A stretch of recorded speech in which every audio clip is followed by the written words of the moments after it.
আসসালামু আলাইকুম ভিউয়ার্স, কেমন আছেন সবাই? আশা করি সবাই অনেক ভালো আছেন। আমি আলহামদুলিল্লাহ অনেক ভালো আছি।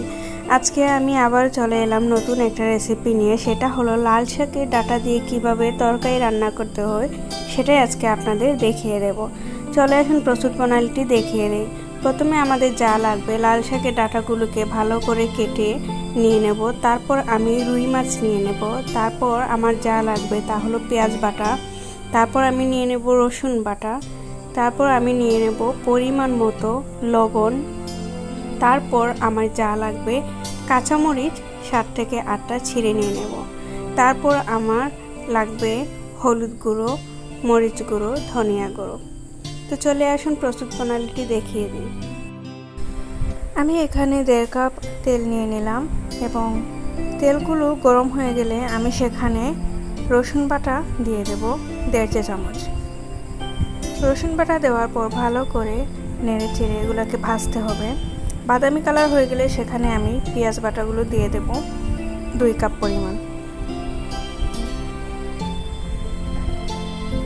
পেঁয়াজ বাটাগুলো ভালো করে ভেজে নিতে হবে এবং হালকা বাদামি কালার করে নিতে হবে। ভালো করে ভাজা হয়ে গেলে সেখানে আমি কাঁচামরিচগুলো দিয়ে দেব। দিয়ে নেড়ে চেড়ে সেগুলোকে কষিয়ে নেব। তারপর আমি সেখানে আমার স্বাদ মতো লবণ দিয়ে দেব। স্বাদ মতো লবণ দেওয়ার পর ভালো করে নেড়ে চেড়ে সেখানে আমি আমার মশলাগুলো অ্যাড করে নেব।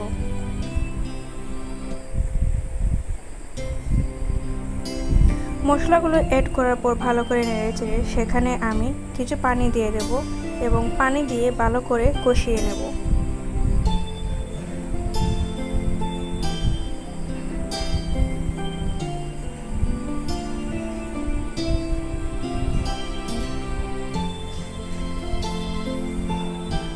ভালো করে কষানো হয়ে গেলে সেখানে আমি আমার ডাঁটাগুলো দিয়ে দেব।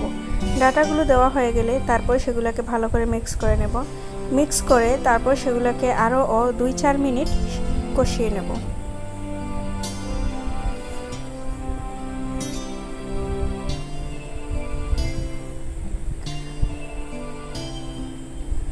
চার মিনিট কষানো হয়ে গেলে সেখানে আমি কিছু পরিমাণ পানি অ্যাড করে নেব। পানি দিয়ে সেগুলোকে আরও ভালো করে 10-15 মিনিট কষিয়ে ঢাকনা দিয়ে ঢেকে রাখব এবং সেগুলোকে সেদ্ধ হওয়ার জন্য রেখে দেব। কষানো হয়ে গেলে সেখানে আমি আমার টুকরো টুকরো করে রাখা মাছগুলো দিয়ে দেব।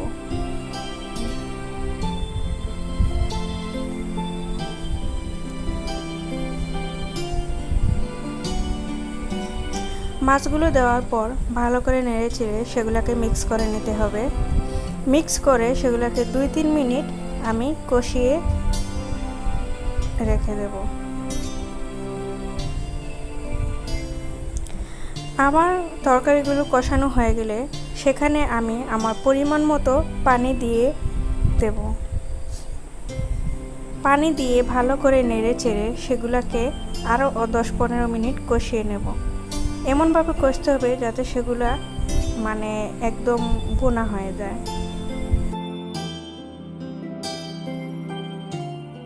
আমার তরকারি হয়ে গেছে লাল শাকের ডাঁটা দিয়ে রুই মাছের তরকারি।